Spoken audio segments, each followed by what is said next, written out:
বাঙালিদের অতি পরিচিত একটি রান্না হলো পুঁইমিটুলি।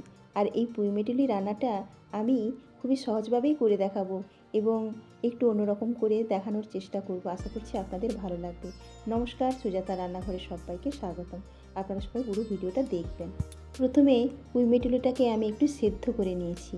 আর এখানে আমি নিয়েছি কুমড়ো, পেঁয়াজকলি, আলু, বেগুন, মূলো আর কাঁচা লঙ্কা। হ্যাঁ, এই সবজিগুলো আমি নিয়েছি। এবার একটা কড়াইতে কিছুটা তেল গরম করে ওই তেলের মধ্যেই দিয়েছি মাছের তেল এবং মাছের একটু মাথা। ওটা আমি প্রথমে ভেজে নিয়েছি। এবার ওই কড়ার মধ্যে ওই তেলেই দিয়ে দেব একটা শুকনো লঙ্কা আর একটু সর্ষে ফোড়ন। এবার সর্ষেটা ভাজা হয়ে গেলে ওর মধ্যে দিয়ে দেব রসুনের কুচি। একটু হালকাভাবে একটু থেতো করে নিয়েছিলাম আর কি।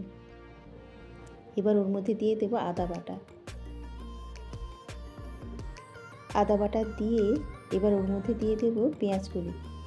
পেঁয়াজকলিটা একটু ভাজা ভাজা হয়ে যাবে, তারপরে ওর মধ্যে ওই যে কেটে রাখা যে সবজিগুলো সবগুলো ওর মধ্যে দিয়ে দেব। আর একটু সামান্য পরিমাণে একটু টমেটোও দিয়েছি। দিয়ে এবার সবজিগুলোকে একটু ভালোভাবে ভেজে নেব। আর ওর মধ্যেই দিয়ে দেবো পরিমাণ মতো একটু নুন, আর দেবো শুকনো লঙ্কার গুঁড়ো আর হলুদের গুঁড়ো। দিয়ে সবজিগুলো একটু ভালোভাবে ভেজে নেব। এবার ওর মধ্যেই দিয়ে দেবো সেদ্ধ করে রাখা পুঁইমিটুলি। আমি এখানে সেদ্ধ করে নিয়েছি, কারণ অনেকেরও তো অ্যাসিড হয়, তো সেই কারণে আমাদেরও অ্যাসিড করে, তাই খেতে যেহেতু ভালো লাগে তাই আমি ওর জলটাকে ফেলে দিয়েছি। আপনারা এমনি কাঁচা অবস্থাতেও করতে পারেন। এবারে অল্প পরিমাণে একটু জল দিয়ে দিয়েছি। জলটা একটু ফুটে গেলে ওর মধ্যেই দিয়ে দেবো ওই ভেজে রাখা মাছের তেল এবং মাছের কাঁটা। আমি কিন্তু মুড়োটা পুরোটা দিইনি, শুধু কাঁটাটাই দিয়েছি।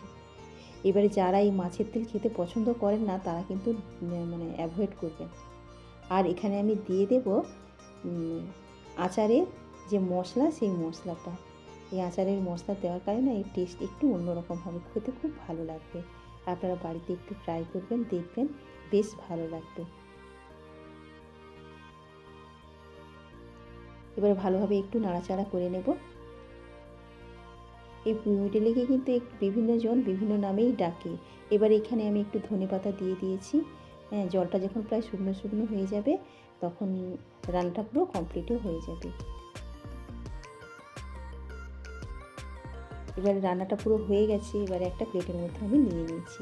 দেখুন রান্নাটা দেখতে খুব সুন্দর হয়েছে আর খেতেও কিন্তু বেশ ভালো হয়েছে।